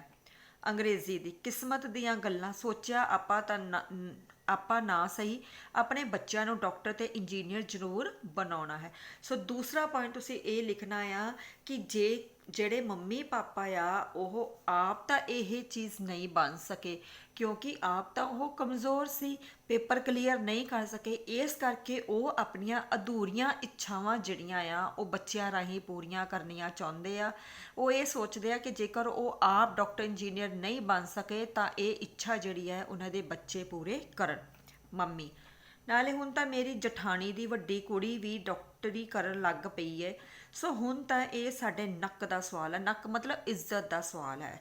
ਸੋ ਤੀਸਰਾ ਕਾਰਨ ਕੀ ਆ ਗਿਆ ਕਿ ਹੁਣ ਜਿਹੜੀ ਮੰਮੀ ਹੈ ਉਹਨੇ ਇਹਨੂੰ ਆਪਣਾ ਪ੍ਰੈਸਟੀਜ ਪੁਆਇੰਟ ਬਣਾ ਲਿਆ ਹੈ, ਇੱਜ਼ਤ ਬਣਾ ਲਈ ਹੈ, ਕਿਉਂਕਿ ਜਿਹੜਾ ਹੈ ਰਿਸ਼ਤੇਦਾਰੀ ਦੇ ਵਿੱਚ ਵੀ ਉਹਨਾਂ ਦੀ ਕੁੜੀ ਡਾਕਟਰੀ ਕਰ ਰਹੀ ਹੈ, ਉਹਦੀ ਜਠਾਣੀ ਦੀ ਕੁੜੀ ਡਾਕਟਰੀ ਕਰ ਰਹੀ ਹੈ, ਔਰ ਇਸ ਕਰਕੇ ਉਹਨਾਂ ਦੀ ਕੁੜੀ ਦਾ ਤਾਂ ਡਾਕਟਰ ਬਣਨਾ ਜ਼ਰੂਰੀ ਹੈ, ਨਹੀਂ ਤਾਂ ਉਹਨਾਂ ਦੀ ਇੱਜ਼ਤ ਨਹੀਂ ਰਹਿਣੀ। ਇਹ ਤਿੰਨੋਂ ਹੀ ਕਾਰਨ ਜਿਹੜੇ ਆ ਉਹ ਪੇਰੈਂਟਸ ਸੋਚਦੇ ਆ ਕਿ ਜੇਕਰ ਕੁੜੀ ਡਾਕਟਰ ਤੇ ਮੁੰਡਾ ਇੰਜੀਨੀਅਰ ਬਣ ਗਿਆ ਤਾਂ ਡਬਲ ਫਾਇਦਾ ਹੋਊਗਾ, ਆਪ ਨਹੀਂ ਬਣ ਸਕੇ ਇਸ ਕਰਕੇ ਉਹਨਾਂ ਦੇ ਬੱਚੇ ਬਣਨ। ਔਰ ਤੀਸਰਾ ਜਿਹੜਾ ਹੈ ਕਿ ਰਿਸ਼ਤੇਦਾਰੀ ਦੇ ਵਿੱਚ ਜੇਕਰ ਉਹ ਡਾਕਟਰੀ ਕਰ ਗਈ ਹੈ ਕੁੜੀ ਤਾਂ ਉਹਨਾਂ ਦੀ ਕੁੜੀ ਦਾ ਵੀ ਡਾਕਟਰੀ ਕਰਨਾ ਬਹੁਤ ਹੀ ਜ਼ਰੂਰੀ ਹੈ, ਕਿਉਂਕਿ ਨਹੀਂ ਤਾਂ ਇੱਜ਼ਤ ਨਹੀਂ ਰਹਿਣੀ। ਨੀਲ ਪਰੀ, ਯਾਨੀ ਕਿ ਇਹ ਤੁਹਾਡੀ ਅਧੂਰੀ ਖੁਆਇਸ਼ ਹੈ, ਜੇ ਤੁਸੀਂ ਆਪ ਪੂਰੀ ਨਹੀਂ ਕਰ ਸਕੇ ਤਾਂ ਹੁਣ ਆਪਣੇ ਬੱਚਿਆਂ ਤੋਂ ਪੂਰੀ ਕਰਵਾਉਣਾ ਚਾਹੁੰਦੇ ਹੋ। ਪਰ ਮੰਨ ਲਓ ਤੁਹਾਡੇ ਬੱਚੇ ਡਾਕਟਰ ਤੇ ਇੰਜੀਨੀਅਰ ਬਣ ਵੀ ਜਾਣ, ਪਰ ਤੁਹਾਨੂੰ ਇਸ ਦਾ ਕੀ ਫਾਇਦਾ। ਪਾਪਾ, ਲੋ ਫਾਇਦਾ ਕਿਉਂ ਨਹੀਂ, ਬੱਚੇ ਡਾਕਟਰ ਇੰਜੀਨੀਅਰ ਹੋਣ ਤਾਂ ਸੁਸਾਇਟੀ ਵਿੱਚ ਬੜੀ ਇੱਜ਼ਤ ਬਣਦੀ ਹੈ, ਲੋਕ ਗੱਲਾਂ ਕਰਿਆ ਕਰਨਗੇ ਕਿ ਉਹ ਫਨਾਲੇ ਡਾਕਟਰ ਦਾ ਪਿਓ ਜਾਂਦਾ ਪਿਆ ਹੈ ਮੰਮੀ ਉੱਤੇ ਹੁੰਜ ਮਾਰ ਕੇ, ਤੇ ਮੈਨੂੰ ਵੀ ਤਾਂ ਕਹਿਣਗੇ ਉਹ ਫਲਾਣੇ ਇੰਜੀਨੀਅਰ ਦੀ ਮਾਂ ਜਾਂਦੀ ਪਈ ਹੈ। ਸੋ ਉਹ ਕੀ ਸੋਚਦੇ ਆ ਮਾਂ ਬਾਪ ਕਿ ਜੇਕਰ ਉਹਨਾਂ ਦੇ ਬੱਚੇ ਡਾਕਟਰ ਤੇ ਇੰਜੀਨੀਅਰ ਬਣ ਜਾਂਦੇ ਆ ਨਾ ਤਾਂ ਸਾਰੇ ਪਾਸੇ ਉਹਨਾਂ ਦੇ ਨਾਮ ਦੇ ਡੰਕੇ ਵੱਜਣਗੇ ਕਿ ਉਹ ਫਲਾਣੇ ਡਾਕਟਰ ਦੀ ਜਿਹੜਾ ਹੈ ਬਾਪ ਜਾ ਰਿਹਾ ਹੈ, ਉਹ ਫਲਾਣੇ ਇੰਜੀਨੀਅਰ ਦੀ ਮਾਂ ਜਾ ਰਹੀ ਹੈ। ਸੋ ਇਤੋਂ ਜਿਹੜਾ ਹੈ ਉਹਨਾਂ ਦਾ ਨਾਮ ਬਣੇਗਾ, ਇੱਜ਼ਤ ਬਣੇਗੀ ਤੇ ਰੁਤਬਾ ਬਣੇਗਾ। ਵਕੀਲ, ਇਹ ਸਾਡੇ ਪੁਆਇੰਟ ਨੋਟ ਕੀਤੇ ਜਾਣ ਨੀਲਪਰੀ ਜੀ ਕਿ ਸ਼੍ਰੀਮਾਨ ਮੰਮੀ ਪਾਪਾ ਆਪਣੇ ਬੱਚਿਆਂ ਨੂੰ ਡਾਕਟਰ ਜਾਂ ਇੰਜੀਨੀਅਰ ਸਿਰਫ ਇਸ ਲਈ ਬਣਾਉਣਾ ਚਾਹੁੰਦੇ ਨੇ ਕਿਉਂਕਿ ਇਹ ਆਪ ਡਾਕਟਰ ਜਾਂ ਇੰਜੀਨੀਅਰ ਨਹੀਂ ਬਣ ਸਕੇ। ਇਹ ਆਪਣੇ ਬੱਚਿਆਂ ਨੂੰ ਡਾਕਟਰ ਜਾਂ ਇੰਜੀਨੀਅਰ ਸਿਰਫ ਇਸ ਲਈ ਬਣਾਉਣਾ ਚਾਹੁੰਦੇ ਹਨ ਤਾਂ ਕਿ ਸੋਸਾਇਟੀ ਵਿੱਚ ਇਹਨਾਂ ਦੀ ਸ਼ਾਨ ਵਧੇ, ਇਹਨਾਂ ਨੂੰ ਪੈਸਾ ਮਿਲੇ। ਪਰ ਸ਼੍ਰੀਮਾਨ ਮੰਮੀ ਪਾਪਾ ਜੀ, ਕੀ ਤੁਸੀਂ ਕਦੇ ਸੋਚਿਆ ਕਿ ਤੁਹਾਡੀਆਂ ਇਹਨਾਂ ਅਧੂਰੀਆਂ ਖਾਹਿਸ਼ਾਂ ਨੂੰ ਪੂਰਾ ਕਰਨ ਲਈ ਇਹਨਾਂ ਬੱਚਿਆਂ ਨੂੰ ਆਪਣਾ ਪੂਰਾ ਬਚਪਨ ਖਤਮ ਕਰਨਾ ਪੈਂਦਾ ਹੈ? ਸੋ ਇੱਥੇ ਜਿਹੜਾ ਹੈ ਬੇਟਾ ਸਾਫ਼ ਆ ਗਿਆ ਕਿ ਜਿਹੜੀ ਨੀਲਪਰੀ ਹੈ ਔਰ ਵਕੀਲ ਜਿਹੜਾ ਹੈ ਉਹ ਬੱਚਿਆਂ ਦੇ ਹੱਕ ਵਿੱਚ ਬੋਲਦੇ ਹੋਏ ਨਜ਼ਰ ਆਉਂਦੇ ਆ। ਵਕੀਲ ਖਾਸ ਤੌਰ 'ਤੇ ਇਹ ਕਹਿੰਦਾ ਹੈ ਕਿ ਜਿਹੜੇ ਮਾਂ-ਬਾਪ ਇਹ ਚਾਹੁੰਦੇ ਨਾ ਕਿ ਬੱਚੇ ਡਾਕਟਰ ਜਾਂ ਇੰਜੀਨੀਅਰ ਬਣਨ, ਉਹ ਪੜ੍ਹਾਈ ਕਰਦੇ ਕਰਦੇ ਨਾ ਉਹਨਾਂ ਦਾ ਪੂਰਾ ਜਿਹੜਾ ਬਚਪਨ ਹੈ ਉਹੀ ਖਤਮ ਹੋ ਜਾਂਦਾ ਹੈ ਔਰ ਬੱਚਿਆਂ ਦਾ ਬਚਪਨ ਖੋਣਾ ਜਿਹੜਾ ਹੈ ਕੋਈ ਸਹੀ ਗੱਲ ਨਹੀਂ ਹੈ। ਸੋ ਜਿਹੜਾ ਹੈ ਬੱਚਿਆਂ ਦਾ ਬੇਸ਼ੱਕ ਇਹ 'ਚ ਕੋਈ ਸ਼ੱਕ ਨਹੀਂ ਹੈ ਕਿ ਪੜ੍ਹਨਾ ਬਹੁਤ ਜ਼ਰੂਰੀ ਹੈ, ਪਰ ਪੜ੍ਹਾਈ ਦੇ ਨਾਲ ਨਾਲ ਜਿਹੜਾ ਹੈ ਬੱਚਿਆਂ ਦਾ ਬਚਪਨ ਖਤਮ ਕਰਨਾ ਵੀ ਜਿਹੜਾ ਹੈ ਉਹ ਸਹੀ ਨਹੀਂ ਹੈ। ਪਾਪਾ, ਪਰ ਇਹ ਤਾਂ ਸਰਕਾਰ ਨੂੰ ਚਾਹੀਦਾ ਹੈ ਨਾ ਕਿ ਉਹ ਪੜ੍ਹਾਈ ਦਾ ਕੋਈ ਅਜਿਹਾ ਸਿਸਟਮ ਬਣਾਵੇ ਕਿ ਛੋਟੇ ਬੱਚਿਆਂ ਨੂੰ ਜ਼ਿਆਦਾ ਪੜ੍ਹਨਾ ਹੀ ਨਾ ਪਵੇ ਤੇ ਉਹ ਥੋੜ੍ਹਾ ਪੜ੍ਹ ਕੇ ਹੀ ਜ਼ਿਆਦਾ ਸਿੱਖ ਜਾਣ। ਮੰਮੀ, ਹਾਂ ਜੀ, ਤੁਸੀਂ ਹੁਣ ਅਸੀਂ ਤਾਂ ਮਾਂ-ਬਾਪ ਆ ਨਾ, ਤੇ ਹਰ ਇੱਕ ਮਾਂ-ਬਾਪ ਦੀ ਇਹੀ ਖਾਹਿਸ਼ ਹੁੰਦੀ ਹੈ ਨਾ ਕਿ ਉਹਨਾਂ ਦਾ ਬੱਚਾ ਜ਼ਿੰਦਗੀ ਵਿੱਚ ਚੰਗੀ ਥਾਂ ਪਹੁੰਚੇ। ਜਾਦੂਗਰ, ਤਾਂ ਫਿਰ ਠੀਕ ਹੈ, ਅਸੀਂ ਬੱਚਿਆਂ ਦੀ ਇਸ ਅਦਾਲਤ ਵਿੱਚ ਸਰਕਾਰ ਨੂੰ ਬੁਲਾਵਾਂਗੇ ਤਾਂ ਕਿ ਅੱਜ ਇਹ ਝਗੜਾ ਇੱਕ ਪਾਸੇ ਹੋ ਕੇ ਹੀ ਰਹੇ। ਨੀਲਪਰੀ ਤੋਂ ਇਜਾਜ਼ਤ ਲੈ ਕੇ ਛੜੀ ਘੁਮਾਉਂਦਾ ਹੈ। ਮੰਤਰੀ ਕਟਹਿਰੇ ਵਿੱਚ ਹੈ। ਸੋ ਅਗਲਾ ਜਿਹੜਾ ਪਾਤਰ ਹੈ ਉਹ ਮੰਤਰੀ ਆ ਗਿਆ ਸਰਕਾਰ ਵੱਲੋਂ। ਮੰਤਰੀ, ਉਹ ਬਈ ਆ ਆਪਾਂ ਨੂੰ ਕਿੱਥੇ ਲੈ ਆਏ, ਆ ਕਿਹੜੀ ਜਗ੍ਹਾ ਹੈ? ਜਾਦੂਗਰ, ਇਸ ਵੇਲੇ ਤੁਸੀਂ ਨੀਲ ਦੇਸ਼ ਦੀ ਰਾਣੀ ਨੀਲਪਰੀ ਦੇ ਦਰਬਾਰ ਵਿੱਚ ਆਪਣੇ ਹੀ ਦੇਸ਼ ਦੇ ਬੱਚਿਆਂ ਦੀ ਅਦਾਲਤ ਵਿੱਚ ਹੋ। ਮੰਤਰੀ, ਅਦਾਲਤ ਨਾ, ਅਸੀਂ ਕਿਹੜਾ ਕਸੂਰ ਕੀਤਾ ਕਿ ਸਾਨੂੰ ਅਦਾਲਤ ਵਿੱਚ ਲਿਆਉਣਾ ਪਵੇ? ਨੀਲਪਰੀ, ਤੁਹਾਡਾ ਕਸੂਰ ਇਹ ਹੈ ਮੰਤਰੀ ਜੀ ਕਿ ਤੁਸੀਂ ਆਪਣੇ ਦੇਸ਼ ਵਿੱਚ ਪੜ੍ਹਾਈ ਲਈ ਅਜਿਹੀਆਂ ਨੀਤੀਆਂ ਬਣਾਈਆਂ ਨੇ ਜਿਨ੍ਹਾਂ ਕਰਕੇ ਬੱਚਿਆਂ ਨੂੰ ਪੜ੍ਹਨਾ ਜ਼ਿਆਦਾ ਪੈਂਦਾ ਹੈ ਤੇ ਖੇਡਣ ਨੂੰ ਬਿਲਕੁਲ ਵਕਤ ਨਹੀਂ ਮਿਲਦਾ। ਸੋ ਮੰਤਰੀ ਦੇਖੋ ਬੇਟਾ ਆਪਣੇ ਹੱਕ 'ਚ ਕੀ ਕਹਿੰਦਾ ਆ। ਲੋ, ਇਹ 'ਚ ਮਾੜਾ ਕੀ ਕਰਤਾ? ਪੜ੍ਹਨਗੇ, ਲਿਖਣਗੇ, ਨਵਾਬ ਬਣਨਗੇ, ਖੇਡਣਗੇ, ਕੁੱਦਣਗੇ, ਖਰਾਬ ਬਣਨਗੇ। ਜਿੰਨਾ ਧਿਆਨ ਪੜ੍ਹਾਈ ਵਿੱਚ ਲੱਗਾ ਰਹੋ ਓਨਾ ਹੀ ਚੰਗਾ। ਸੁਣਿਆ ਨਹੀਂ ਵਿਹਲਾ ਮਨ ਤਾਂ ਸ਼ੈਤਾਨ ਦਾ ਘਰ ਹੁੰਦਾ। ਨਾਲੇ ਖੇਡਣ ਕੁੱਦਣ ਵਿੱਚ ਕੀ ਪਿਆ? ਖਾਮਖਾ ਟਾਈਮ ਦੀ ਬਰਬਾਦੀ, ਸੱਟ ਫੇਟ ਵੱਜ ਜਾਏਗੀ, ਆਂਢੇ ਗੁਆਂਢੀਆਂ ਦੇ ਸ਼ੀਸ਼ੇ ਟੁੱਟ ਜਾਂਦੇ ਨੇ, ਉਹ ਅੱਡ। ਸੋ ਜਿਹੜਾ ਮੰਤਰੀ ਹੈ ਉਹ ਵੀ ਕਿਸ ਹੱਕ ਦੇ ਵਿੱਚ ਬੋਲਦਾ ਹੈ? ਬੱਚਿਆਂ ਦੀ ਪੜ੍ਹਾਈ ਦੇ ਹੱਕ ਦੇ ਵਿੱਚ ਕਿ ਬੱਚਿਆਂ ਨੂੰ ਸਿਰਫ ਪੜ੍ਹਨਾ ਹੀ ਚਾਹੀਦਾ ਹੈ ਕਿਉਂਕਿ ਜੇਕਰ ਉਹ ਪੜ੍ਹਨਗੇ, ਲਿਖਣਗੇ, ਬਣਨਗੇ ਨਵਾਬ, ਖੇਡਣਗੇ, ਕੁੱਦਣਗੇ, ਹੋਣਗੇ ਖਰਾਬ। ਔਰ ਨਾਲ ਹੀ ਇਹ ਵੀ ਕਹਿੰਦਾ ਆ ਕਿ ਜਿਹੜਾ ਵਿਹਲਾ ਮਨ ਹੈ ਨਾ ਉਹ ਸ਼ੈਤਾਨ ਦਾ ਘਰ ਹੁੰਦਾ ਆ। ਇਸ ਕਰਕੇ ਬੱਚਿਆਂ ਨੂੰ ਸਿਰਫ ਪੜ੍ਹਨਾ ਹੀ ਚਾਹੀਦਾ ਆ ਕਿਉਂਕਿ ਜੇਕਰ ਖੇਡਦੇ ਆ, ਲੜਾਈ ਝਗੜੇ ਹੁੰਦੇ ਆ, ਸ਼ੀਸ਼ੇ ਟੁੱਟਦੇ ਆ, ਸਮੇਂ ਦੀ ਬਰਬਾਦੀ ਹੁੰਦੀ ਹੈ ਔਰ ਬੱਚੇ ਜਿਹੜੇ ਆ ਉਹਨਾਂ ਦੇ ਸੱਟਾਂ ਵੀ ਲੱਗਦੀਆਂ ਨੇ। ਵਕੀਲ, ਸਿਰਫ ਸ਼ੀਸ਼ੇ ਹੀ ਟੁੱਟ ਜਾਂਦੇ ਨੇ, ਕੋਈ ਮੰਦਰ ਮਸਜਿਦ ਤਾਂ ਨਹੀਂ ਢਹਿ ਜਾਂਦੀ, ਸਿਰਫ ਸੱਟ ਫੇਟ ਹੀ ਲੱਗਦੀ ਹੈ ਨਾ, ਕੋਈ ਬੰਦੇ ਤਾਂ ਨਹੀਂ ਮਾਰੇ ਜਾਂਦੇ, ਕੋਈ ਦੰਗੇ ਫਸਾਦ ਤਾਂ ਨਹੀਂ ਹੁੰਦੇ? ਜਰਾ ਦੱਸੋ ਤਾਂ ਸਹੀ, ਇਹ ਜੋ ਥਾਂ ਥਾਂ ਲੜਾਈਆਂ ਝਗੜੇ ਹੁੰਦੇ ਨੇ, ਗੋਲੀਆਂ ਤੇ ਬੰਬ ਚੱਲਦੇ ਨੇ, ਉਸ ਵਿੱਚ ਕਿੰਨੇ ਕੁ ਬੱਚੇ ਸ਼ਾਮਿਲ ਹੁੰਦੇ ਨੇ? ਨਕਲ ਲਾ ਕੇ ਸ਼ੀਸ਼ੇ ਟੁੱਟ ਜਾਂਦੇ ਨੇ। ਮੰਤਰੀ ਜੀ, ਅਸੀਂ ਬੱਚੇ ਤਾਂ ਸਿਰਫ ਕੱਚ ਦੀਆਂ ਗੋਲੀਆਂ ਨਾਲ ਹੀ ਖੇਡਦੇ ਹਾਂ, ਬਰੂਦ ਦੀਆਂ ਗੋਲੀਆਂ ਨਾਲ ਨਹੀਂ। ਫਿਰ ਕਿਉਂ ਘਰਾਂ ਤੇ ਸਕੂਲਾਂ ਵਿੱਚ ਸਾਡੇ ਨਾਲ ਅਪਰਾਧੀਆਂ ਵਰਗਾ ਸਲੂਕ ਕੀਤਾ ਜਾਂਦਾ? ਸਾਰੇ ਬੱਚੇ ਵੱਡਿਆਂ ਤੇ ਸ਼ੇਮ ਸ਼ੇਮ ਦਾ ਸ਼ੋਰ ਮਚਾਉਂਦੇ ਹਨ।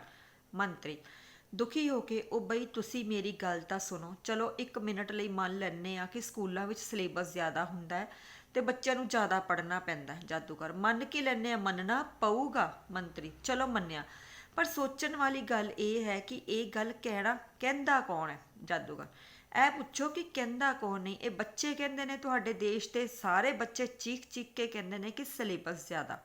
ਮੰਤਰੀ, ਬੱਚੇ ਕੀ ਕਹਿੰਦੇ ਨੇ ਨਾ? ਬੱਚਿਆਂ ਦੇ ਮਾਂ-ਬਾਪ ਤਾਂ ਨਹੀਂ ਕਹਿੰਦੇ ਨਾ। ਹੁਣ ਅਸੀਂ ਇਹਨਾਂ ਬੱਚਿਆਂ ਦੇ ਮਗਰ ਲੱਗ ਕੇ ਇਹਨਾਂ ਦੇ ਬਸਤੇ ਦਾ ਭਾਰ ਘੱਟ ਕਰ ਦਈਏ, ਇਹਨਾਂ ਦਾ ਖੇਡਣ ਦਾ ਟਾਈਮ ਵਧਾ ਦਈਏ ਤਾਂ ਹੋ ਸਕਦਾ ਕਿ ਇਹਨਾਂ ਬੱਚਿਆਂ ਦੇ ਮਾਂ-ਬਾਪ ਸਾਡੇ ਨਾਲ ਨਾਰਾਜ਼ ਹੋ ਜਾਣ ਕਿ ਅਸੀਂ ਉਹਨਾਂ ਦੇ ਬੱਚਿਆਂ ਨੂੰ ਨਲਾਇਕ ਬਣਾਤਾ, ਉਹਨਾਂ ਨੂੰ ਵਿਗਾੜ ਕੇ ਰੱਖ ਦਿੱਤਾ। ਹੁਣ ਅਸੀਂ ਇਹਨਾਂ ਬੱਚਿਆਂ ਦੇ ਮਾਂ-ਬਾਪ ਨੂੰ ਤਾਂ ਨਾਰਾਜ਼ ਨਹੀਂ ਕਰ ਸਕਦੇ ਵਕੀਲ, ਇਹਨਾਂ ਬੱਚਿਆਂ ਨੂੰ ਕਰ ਸਕਦੇ ਹੋ ਮੰਤਰੀ। ਉਹ ਜੀ ਹੁਣ ਬੱਚੇ ਕਿਹੜਾ ਵੋਟਾਂ ਪਾਉਂਦੇ ਨੇ, ਹੀ।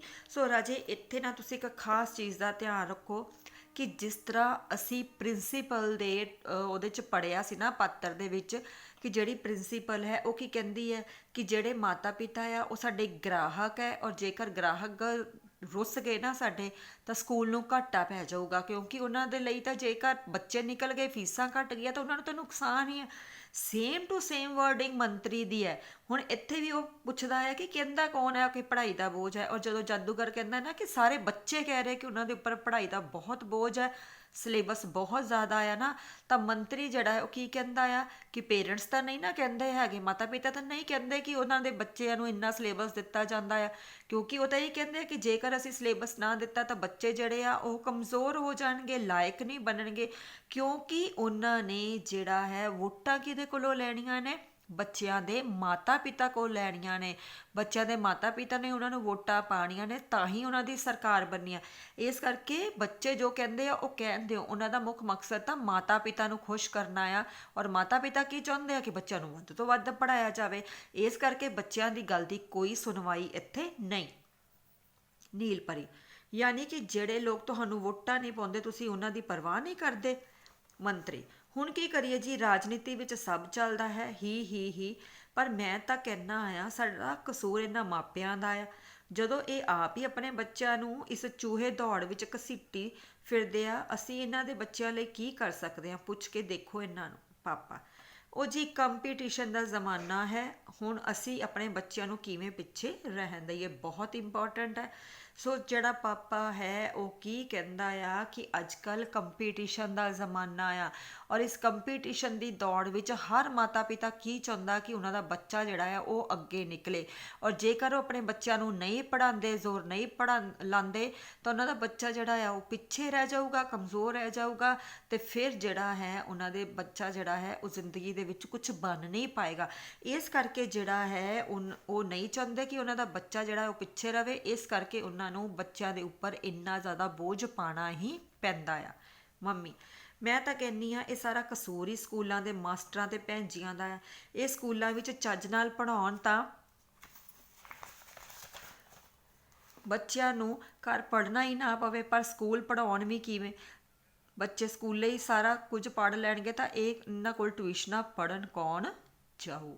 ਸੋ ਅਖੀਰ ਤੇ ਜਿਹੜਾ ਹੈ ਤੁਸੀਂ ਦੇਖੋ ਸਾਰੇ ਇੱਕ ਦੂਜੇ ਉੱਪਰ ਜਿਹੜਾ ਹੈ ਬਲੇਮ ਸੁੱਟੀ ਜਾਂਦੇ। ਜਿਹੜੀ ਅਧਿਆਪਿਕਾ ਆ ਉਹ ਪ੍ਰਿੰਸੀਪਲ ਤੇ, ਜਿਹੜੀ ਪ੍ਰਿੰਸੀਪਲ ਹੈ ਉਹ ਕਹਿੰਦੀ ਜੀ ਮਾਤਾ ਪਿਤਾ ਇਹਦੇ ਲਈ ਕਸੂਰਵਾਰ ਹੈ, ਉਹ ਪੜ੍ਹਾਉਣ ਲਈ ਕਹਿੰਦੇ ਆ। ਮਾਤਾ ਪਿਤਾ ਕੀ ਕਹਿੰਦੇ ਕਿ ਸਾਡੀਆਂ ਸਰਕਾਰਾਂ ਨੇ ਨੀਤੀਆਂ ਹੀ ਇਸ ਤਰ੍ਹਾਂ ਦੀਆਂ ਬਣਾ ਦਿੱਤੀਆਂ ਆ। ਮੰਤਰੀ ਜਿਹੜਾ ਆ ਉਹ ਕਹਿੰਦਾ ਜੀ ਮਾਤਾ ਪਿਤਾ ਤੋਂ ਵੋਟਾਂ ਲੈਣੀਆਂ ਹੁੰਦੀਆਂ ਆ, ਔਰ ਜਿਹੜੇ ਮਾਤਾ ਪਿਤਾ ਆ ਉਹ ਸਾਰਾ ਗਲਵਾ ਜਿਹੜਾ ਹੈ ਅਧਿਆਪਕਾਂ 'ਤੇ ਪਾ ਦਿੰਦੇ ਆ ਕਿ ਜਿਹੜੇ ਅਧਿਆਪਕ ਹੈ ਉਹ ਜਾਣ ਕੇ ਸਿਲੇਬਸ ਨਹੀਂ ਕਰਾਉਂਦੇ, ਕਿਉਂਕਿ ਉਹਨਾਂ ਨੇ ਟਿਊਸ਼ਨਾਂ ਪੜ੍ਹਾਉਣੀਆਂ ਹੁੰਦੀਆਂ। ਜੇ ਉਹ ਟਿਊਸ਼ਨਾਂ ਨਹੀਂ ਪੜ੍ਹਾਉਣਗੇ ਤਾਂ ਉਹਨਾਂ ਨੂੰ ਕਮਾਈ ਕਿੱਥੋਂ ਹੋਊਗੀ। ਇਸ ਕਰਕੇ ਜਿਹੜਾ ਹੈ ਇਹ ਆਪਾਂ ਇੱਥੋਂ ਸਾਫ਼ ਸਿੱਧ ਕਰ ਸਕਦੇ ਹਾਂ ਨਾ ਕਿ ਰਾਜੇ ਸਾਡਾ ਜਿਹੜਾ ਵਿਦਿਅਕ ਢਾਂਚਾ ਹੈ ਨਾ ਉਹ ਬਿਲਕੁਲ ਵੀ ਸਹੀ ਨਹੀਂ ਹੈ। ਹਰ ਬੰਦਾ ਜਿਹੜਾ ਹੈ ਇਸ ਸਮੇਂ ਉਹ ਆਪਣਾ ਲਾਭ ਸੋਚਦਾ, ਆਪਣਾ ਫਾਇਦਾ ਸੋਚ ਕੇ ਤੁਰਿਆ ਜਾਂਦਾ ਆ। ਉਹਨੂੰ ਸਿਰਫ ਆਪਣਾ ਮਤਲਬ ਹੈ। ਇੱਥੇ ਜਿਹੜੇ ਬੱਚੇ ਆ ਉਹਨਾਂ ਦੀ ਮਾਨਸਿਕਤਾ ਨੂੰ ਸਮਝਣ ਦੀ ਕੋਈ ਵੀ ਕੋਸ਼ਿਸ਼ ਨਹੀਂ ਕਰ ਰਿਹਾ। ਸੋ ਅੱਜ ਬੇਟਾ ਆਪਾਂ ਇੱਥੋਂ ਤੱਕ ਹੀ ਕਰਾਂਗੇ। ਪੇਜ ਨੰਬਰ 90 ਦੇ ਉੱਪਰ ਜਿਹੜਾ ਹੈ ਅੱਜ ਆਪਾਂ ਖ਼ਤਮ ਕਰਦੇ ਹਾਂ। ਇਸ ਤੋਂ ਅੱਗੇ ਜਿਹੜਾ ਹੈ ਉਹ ਅਧਿਆਪਕਾ ਆਪਣੇ ਹੱਕ ਦੇ ਵਿੱਚ ਕੀ ਕਹਿੰਦੀ ਆ ਉਹ ਫਿਰ ਆਪਾਂ ਨੈਕਸਟ ਕਰਾਂਗੇ, ਔਰ ਇਹਦੇ ਵਿੱਚ ਜਿੰਨੀਆਂ ਵੀ ਇੰਪੋਰਟੈਂਟ ਲਾਈਨਸ ਹੈ ਨਾ ਉਹ ਤੁਸੀਂ ਕਰੋਗੇ ਤਾਂ ਕਿ ਜਿਹੜੀ ਹੈ ਤੁਹਾਡੀ ਅੱਛੀ ਤਰ੍ਹਾਂ ਤਿਆਰੀ ਹੋਵੇ। ਠੀਕ ਹੈ ਬੱਚੇ, ਓਕੇ ਰਾਜੇ, ਥੈਂਕ ਯੂ ਸੋ ਮਚ।